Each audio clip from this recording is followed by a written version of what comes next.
Alright, so we're going to be installing a clutch lever from ASV. This is their CRF 341 model. This is going to go on a 2024 Triumph Street Triple 765R. So the first step would be to loosen this.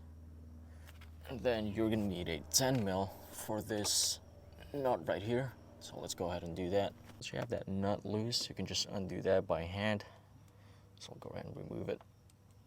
Just like that, and we're gonna go and set this aside. So once you have that nut loose, you can just go push up on it. This thing will come off.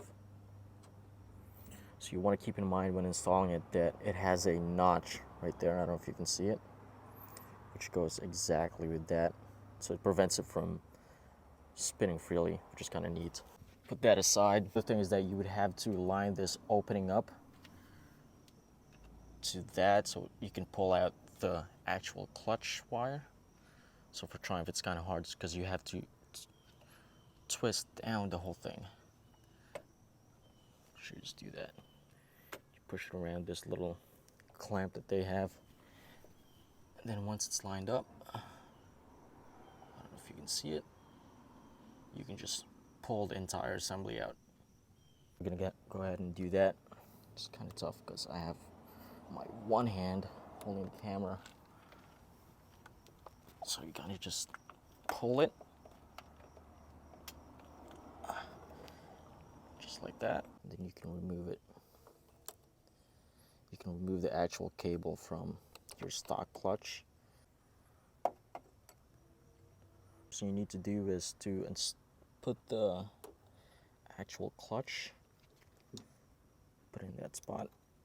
So it should just go just like that. And then you can just turn it. Then line this up to that hole right there where the little nut would go. And then this is a clutch sensor. You do want to press that in. That's what this part is for. So I'm going to go ahead and do that. So that was actually pretty easy. You would just need to press that sensor right there with your finger while you're lining it up and pushing it in. So once you have that lined up, you can just put this screw in. Remember to line up that notch to make sure it's centered. So once you have that centered, put that through. You may have to wiggle it a little bit to get that all the way in. So once that's in, hand tighten this nut. So you can screw that in by hand.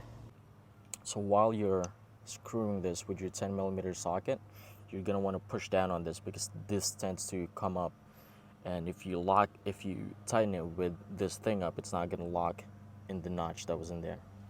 You don't really need to torque this nut. You can just hand tighten it just like that. Just hand tighten is enough. You don't want to destroy that thread. So once you have that, you can just turn this back up so that it locks the actual clutch cable in place so that it's not going to move. Ideally, you want to have this opposite of this opening, so I'm going to try and do that. I couldn't get this part to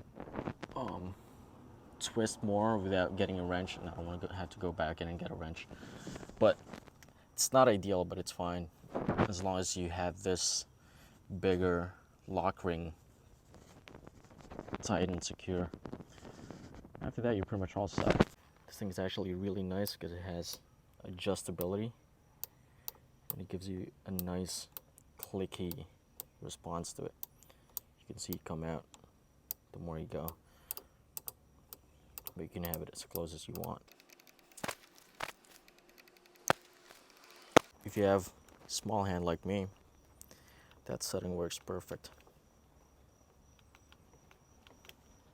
Feels good.